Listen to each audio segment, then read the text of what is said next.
کے راستے میں نکلے، اللہ کے کلمے کو بلند کرنے کے لیے دعوت کی نسبت پر نکلے، اور نکلنے کے زمانے میں چھوٹی سی تجارت کر لے اور پھر آگے بڑھے دعوت دیتا ہوا یہاں تک کہ کفار کے ہاتھوں قتل کر دیا جائے، فرمایا کہ اس کو شہید مت کہنا، یہ مقتول شہید نہیں ہے۔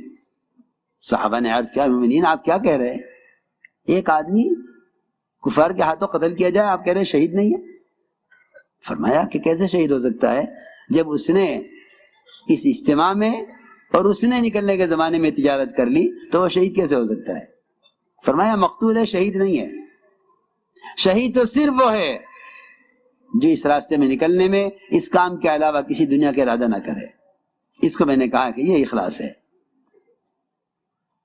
یہ اخلاص کی بات ہے۔ اللہ سے رو رو کر اخلاص کو مانگتے رہنا، اللہ سے رو کے اخلاص کو مانگتے رہنا، کیونکہ شیطان اتنا عمل پر حملہ نہیں کرے گا جتنا نیت پر کرے گا، کیونکہ اسے معلوم ہے کہ جو عمل ریا کے ساتھ کر لیا گیا وہ عمل جہنم میں لے جائے گا۔ اس کی ساری کوشش عمل سے روکنے پر نہیں ہے، اس کی کوشش نیت کو بگاڑنے پر ہے۔ اس طرح ہمیں اپنی نیتوں کو درست رکھنا ہے۔ اگلی بات یہ ہے کہ لا یعنی باتیں نہ ہوں، اخبار رسائل نہ پڑھے جائیں۔ اخبار پڑھنے کا مطلب یہ ہے کہ حکومت سے ہوتا ہے، قرآن پڑھنے کا مطلب ہے کہ اللہ سے ہوتا ہے۔ ہم اللہ کے راستے میں اللہ سے ہونے کو سیکھنے کے لیے نکلے ہیں۔ اگر جماعت میں نکل کر بھی یہ کہا حکومت سے ہوتا ہے تو خدا کی قسم پہلے سے زیادہ ان حکام کا یقین لے کر لوٹو گے، اللہ کا یقین اور کمزور لے کر اور کمزور کر کے لوٹو گے۔ اس لیے اللہ کے راستے میں نکل کر ہمیں خود اس کو سمجھنا اور سیکھنا اور سکھلانا ہے کہ کرنے والی ذات اللہ کی ہے۔ اس کو سیکھنے کے لیے مخلوق سے نہ ہونے، اللہ کی ذات سے ہونے کے یقین پر مشق کرنی پڑے گی۔ پھر اخبار کے پڑھنے کا مطلب یہ ہوا کہ حکام سے ہوتا ہے کہ نہیں، حکام سے اللہ کرتے ہیں، اللہ کرنے والے ہیں۔ یہ سب سے بڑی لایعنی ہے۔ اس سے بڑی لایعنی اخبار تو کہیں ملے گا نہ ملے گا، اس سے بڑی لایعنی یہ موبائل ہیں جنہیں لوگ جماعت میں لے کر پھرتے ہیں۔ اس کا جسم جماعت میں ہے، اس کا دماغ، اس کا دل، اس کی فکریں اپنے مقام پر ہیں۔ یہ کہنا کہ ہاں ٹھیک ہے وقت لگا لیں گے مگر تجارتی کام بھی ہو جائیں، میں عرض کر چکا ہوں کہ اللہ کا راستے میں نکل کر تجارت، یہی نہیں آپ کچھ خریدیں بیچیں۔ اب تو تم دیکھو گے بڑے بزنس مین ہیں، بڑے تاجر ہیں، جماعت میں نکلے ہیں، موبائل پر ساری تجارت چل رہی ہے، کیونکہ اس زمانے میں تجارت کے وہ طریقے آ گئے ہیں کہ نہ آپ کو کسی دکان کی ضرورت ہے، نہ کسی کارخانے کی ضرورت ہے، نہ کسی گودام کی ضرورت ہے، نہ کسی مال کے لا کر بھر کر رکھنے کی ضرورت ہے۔ سنا یہ ہے کہ لوگ موبائل پر تجارت کر لیتے ہیں، چیز خرید بھی لیتے ہیں، بیچ بھی دیتے ہیں۔ ہاں کیوں؟ جماعت میں نکل کر یہ تجارت ہدایت کیسے ملے گی؟ اس کے علاوہ جتنا اوقات کو ضائع کرنے والا اور جتنا ایمان کی حلاوت کو ختم کرنے والا اور جتنا فرشتوں کی آمد کو روکنے والا یہ موبائل ہے، خدا کی قسم اس سے بڑا فحش دنیا میں اب تک کوئی پیدا نہیں ہوا تھا، اس سے بڑا شیطان دنیا میں کوئی پیدا نہیں ہوا۔ یہ 100 شیطانوں کا ایک شیطان ہے جس سے جماعت میں ساتھی لے کر پھرتے ہیں اور سمجھتے ہیں کہ ہم بیانات ٹیپ کر کے پہنچا رہے ہیں، دین کی خدمت کر رہے ہیں۔ دین کی خدمت نہیں کر رہے، دین کے ساتھ کھیل کر رہے ہیں، یہ دین کے ساتھ کھیل کر رہے ہیں، یہ خیانت ہے، یہ دین کے ساتھ کھیل کرنا ہے کہ آوازیں ٹیپ کر کے پہنچانا اور سمجھتے ہیں کہ دین کی خدمت کر رہے ہیں۔ مجھے تعجب ان لوگوں پر جو بیانات ٹیپ کر کے پھیلاتے ہیں اور سمجھتے ہیں کہ ہم دین کی خدمت کر رہے ہیں۔ نہیں، یہ خدمت نہیں ہے، یہ خدمت نہیں ہے، بلکہ دین کی باتوں کو لے کر خود پھرو، یہ دین کی خدمت ہے۔ نشر و اشاعت کرنا اور آوازیں منتقل کرنا یہ تو رواجی چیزیں ہیں، ان سے ہدایت کے ملنے کا، تربیت کا اور علم کے پھیلنے کا تو کوئی سوال ہی نہیں ہے۔ یہ تو دھوکہ لگائے زمانے کے لوگوں کو کہ یہ بھی ایک طریقہ ہے، یہ کوئی طریقہ نہیں ہے۔ میں کل بھی عرض کیا تھا، میں نے نماز جیسا محدود وقت کا عمل، اسلام کا رکن فریضہ نماز، اس کے لیے جمع کرنے کے واسطے اگر ڈھول اور سارنگی اور آگ جلا کر لوگوں کو جمع کرنے کا ارادہ کیا تو آپ نے اس کو پسند نہیں فرمایا۔ بھائی یہودیوں کا طریقہ ہے، نصارہ کا طریقہ ہے، مجوس کا طریقہ ہے، ہمارا طریقہ یہ نہیں ہے کہ ہم اس پر آواز دے کر لوگوں کو نماز کے لیے جمع کریں۔ تم جا کر لوگوں کو نماز کے لیے بلا کر لاؤ لو جی۔ اور اس زمانے کے لوگ ان حالات کو جو محض فحش سے اور گن سے بھرے ہوئے ہیں، انہیں دین کی اشاعت کا ذریعہ سمجھتے ہیں اور اسے کرنے کو دین کی خدمت سمجھتے ہیں. کہ ہم خدمت کر رہے ہیں، کیا آپ کی بات وہاں پہنچا رہے ہیں. ہمیں ان لوگوں سے بالکل اتفاق نہیں ہے اور ان لوگوں کے اس کام سے بالکل خوشی نہیں ہے جو دین کی باتوں کو ٹیپ کر کر کے پھیلاتے ہیں. یہ طریقہ نہ اسلام کا ہے، نہ سنت کا ہے، نہ یہ دعوت کا مزاج ہے. ہمارے جیسے کہ ملفوظات میں ہے کہ ہمیشہ اس کام کو آلات اور رواجی شکلوں سے، اخبار اور رسائل سے اس کام کو بچانا ہے، کیونکہ اس کام کا مقصد احیاء سنت ہے اور یہ چیز خلاف سنت ہے. بس سب بات ہے، لا یعنی باتیں ہرگز نہ کیجو. احد کے میدان میں صحابی شہید کیے گئے، احد کے میدان میں صحابی شہید کیے گئے اور ان کی لاش کو وہاں سے اٹھا کر ان کے گھر پہنچایا گیا. حضور اکرم صلی اللہ علیہ وسلم تشریف لے گئے ان کے گھر اور آپ نے ان کے گھر والوں کو تسلی دی. ان کی والدہ بیٹھی ہوئی تھی لاش کے پاس، ان کے چہرے سے مٹی پہنچتے ہوئے کہنے لگی میرے بیٹے تمہیں جنت مبارک ہو، تمہیں جنت مبارک ہو. آپ نے ہمارے ان کی والدہ سے تم نے اس کو کیسے جنتی کہہ دیا؟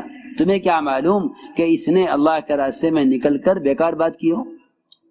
ذرا اندازہ تو کریں. ہم تعلیم ہو گئی، اب بیٹھے ہیں، دکان پہ کسی چھوڑ کر آئے تھے، کھیت کا کیا حال ہے؟ تم گھر میں کسی چھوڑ کر آئے، گھر والی کا کیا حال ہے؟ گھر کی باتیں شروع ہو گئی. اور وہاں احد کے میدان میں جبکہ شہید کے خون کا قطرہ پہنچتا نہیں زمین پر، اس سے پہلے اس کی مغفرت کر دی جاتی ہے.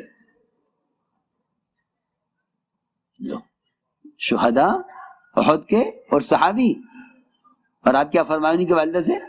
تم نے اس کو کیسے جنتی کہہ دیا؟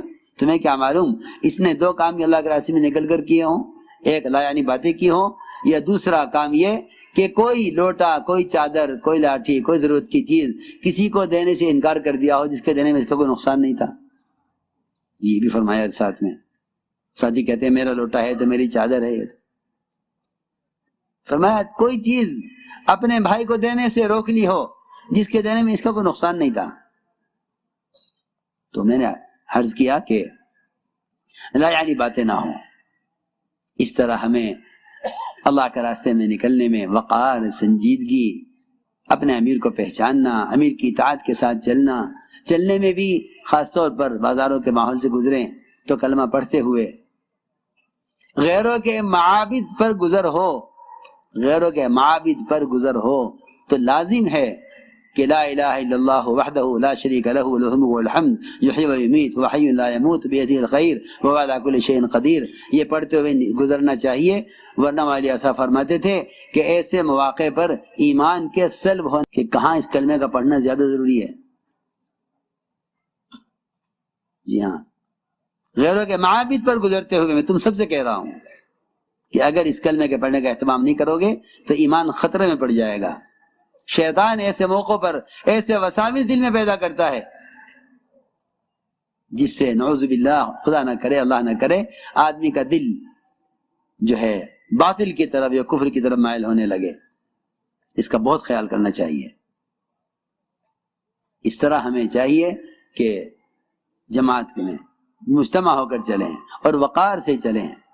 ہمارا سفر اول تو جہاں تک ہو سکے پیدل چلیں. اللہ کے راستے کا پیدل چلنا جہنم کی آگ کو حرام کر دیتا ہے. صحابہ نے صحابہ میں اعلان کیا ہے اس کا، صحابہ نے اس کا اعلان کیا ہے کہ اللہ کے راستے پیدل چلنا جہنم کی آگ کو حرام کر دیتا ہے. صحابہ سب سواری سے نیچے اتر گئے. اس دن سے زیادہ صحابہ پیدل چلنے والے کبھی دیکھے نہیں گئے. اسامہ رضی اللہ تعالیٰ عنہ سوار تھے. حضرت ابوبکر حضرت اسامہ کو روانہ کرنے کے لیے مدینے سے نکلے. یہ بات سب کے ذہن میں رہے. ہماری جماعتوں کی نقل و حرکت کا مقصد اور ان جماعتوں کی نقل و حرکت پر جتنے وعدے ہیں اور ان پر جتنے اجر، جتنے اجور ان پر ہیں، خدا کی قسم یہ سارا کام صحابہ کرام کے کام کے عین مشابہ ہے، عین مشابہ ہے. کام ہی وہی ہے، کام ہی وہی ہے. اس لیے کہ اعلاء کلمۃ اللہ، احیاء دین، یہ اس کام کا اصل مقصد ہے. حضرت اسامہ نے عرض کیا مومنین یہ تو آپ سوار ہو جائیں ورنہ میں نیچے اترتا ہوں. حضرت بکر نے فرمایا اسامہ نہ تم نیچے اترو گے نہ میں سوار ہوں گا. اور کیا نقصان ہے ابو بکر کا کہ اگر تمہاری جماعت کو بستی سے باہر تک روانہ کرنے میں مجھے ہر قدم پر 700 نیکیاں ملیں اور 700 درجے بلند ہوں اور 700 گناہ معاف ہوں. پھر فرمایا کہ میں نے فرمایا سنا حضور اکرم صلی اللہ علیہ وسلم کو کہ جو جماعت کو رخصت کرنے کے لیے بھی باہر تک جائے گا بستی کے، اس کو ہر قدم پر 700 نیکیاں ملیں گی، ہر قدم پر 700 گناہ معاف ہوں گے، اور ہر قدم پر اس کو کہ 700 درجے بلند ہوں گے. پھر جب رخصت کرنے والے کے لیے اجر ہے تو نکلنے والے کے لیے کیا اجر ہوگا؟ اللہ کے راستے کا غبار، جنت کا دھواں ایک پیٹ میں جمع نہیں ہو سکتے. اللہ کے راستے کا غبار اور جہنم کا دھواں ایک پیٹ میں جمع نہیں ہو سکتے، بلکہ حدیث میں فرمایا اللہ کے راستے کا غبار جو پیدل چلنے سے اڑے وہ جنت میں جنت کو حسن کو بڑھانے کے لیے بطور پاؤڈر کے استعمال کیا جائے گا. یہ بھی صحیح حدیث میں ہے. ایک روایت میں تو یہاں تک فرمایا کہ جو اللہ کے راستے میں وفات پا جائے، اللہ کا بڑا فضل ہے، کرم ہے کہ ہماری جماعتیں ملکوں میں جا کر وفات پا رہی ہیں، وہاں دفن ہو رہی ہیں. یہ دین کی حیات کا سب سے بنیادی ذریعہ ہے. میں تو خوشخبری دیتا ہوں ان خاندانوں کو، میں تو خوشخبری دیتا ہوں اور سعادت مند سمجھتا ہوں ان خاندانوں کو جن کے خاندان کے لوگ ملکوں میں جا کر دفن ہو گئے ہیں. اور ان ملکوں کے لیے خوشخبری ہے جن ملک کے لوگ ہندوستان میں آ کر دفن ہو رہے ہیں. یہ صحابہ کرام کی اصل سنت تھی، آپ کی تمنا تھی، یا آپ صلی اللہ علیہ وسلم کی تمنا تھی کہ میرے صحابہ مدینے سے نکل کر ملکوں میں جا کر دفن ہوں. یہ آپ کی تمنا تھی. آپ مدینے مرنے والے سے خوش نہیں ہوتے تھے. مدینے کی فضیلت، مدینے کے انوارات، مدینے میں دجال کا داخل نہ ہونا، مدینے پر دین کا سمٹ جانا، سارے فضائل مدینے کے اپنی جگہ، لیکن آپ صلی اللہ علیہ وسلم مدینے مرنے والے کو اچھا نہیں سمجھتے تھے. وہ صحابی جو مدینے میں مر رہے تھے فرمایا کاش اس کی وفات مدینے سے باہر اللہ کے راستے میں ہوتی. جو صحابی مدینے میں مر رہے تھے وہ کاش کہہ رہے تھے اونٹ کی طرح مر رہا ہوں مدینے میں، کاش اللہ کے راستے میں ہوتا اور اللہ کے راستے میں کسی زخم سے روح نکلتی. اسی لیے اس راستے میں پھرنے والوں کے لیے یہ نہیں جہاں تک خشکی ہے وہاں تک چلے جاؤ.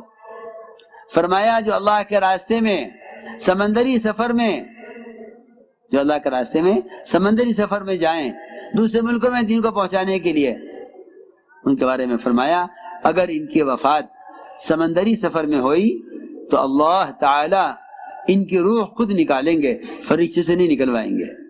دیکھو تو صحیح، کتاب الجہاد کی حدیث ہے، ابن ماجہ شریف کی روایت ہے. کتنی بڑی بات ہے.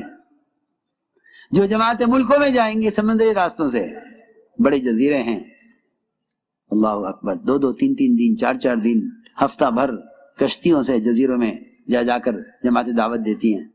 ہماری ہی جماعت جا رہی تھی، ایک کشتی میں سوار ہوئی، تعلیم ہو رہی تھی کشتی میں تعلیم ہو رہی تھی. منتخب احادیث میں سے روایت پڑھ کر سنائی اور انہوں نے تعلیم کراتے حدیث بھی سنا دی کہ جو اللہ کے راستے میں سمندری سفر میں مرے اللہ اس کی روح فرشتوں سے نہیں نکلوائیں گے. حالانکہ سب کی روح فرشتہ نکالے گا، فرشتوں کی روح بھی فرشتہ نکالے گا، فرشتوں کی روح بھی فرشتہ ہی نکالے گا، لیکن اللہ کے راستے میں سمندری سفر مرنے والے کی روح اللہ خود نکالیں گے. یہ اللہ کے یہاں اس کا اعزاز ہے. تو وہ ایک نوجوان بیٹھا تھا تعلیم میں، کہنے لگا کہ یہ تو صحابہ کا درجہ ہوگا، ہمارے لیے کہاں ہو سکتا ہے. ہاں، تعلیم میں بیٹھا ہوا نوجوان کشتی میں، امیر صاحب یہ تو صحابہ کا درجہ ہوگا. امیر صاحب نے کہا نہیں، یہ صحابہ کے لیے نہیں ہے فضیلت، یہ قیامت تک والی امت کے سب کے لیے ہے. تو کہنے لگے کیا ہم جیسے بھی اس قابل ہیں کہ اللہ ہماری روح نکالے؟ ساتھیوں نے آگر سنایا کہ ابھی یہ کشتی اگلی جزیرے پر پہنچی نہیں تھی، یہ ساتھی تعلیم سے اٹھا، نماز پڑھی، نماز پڑھ کر لیٹا، خیر اللہ کیا، اور جب خیر اللہ کے بعد اس کو اٹھایا تو اس کی روح نکل چکی تھی. سچی نیتوں والے یوں سبقت لے جاتے ہیں. اللہ ہر ایک کے دل کو ٹٹولتے ہیں. کیا ہے اس کے دل میں؟ اس کے دل میں اللہ کے راستے میں قبولیت کا ارادہ ہے، یا اس کے دل میں اپنے گھروں میں رہ کر ملک و مال کمانے اور خواہشات کے پورا کرنے کا جذبہ ہے؟ اللہ ہدایت کا کام ان سے لیتے ہیں جنہیں اس راستے میں قبول کرتے ہیں. جماعت اسی طرح وہاں پہنچی لاش کو لے کر اگلے جزیرے میں.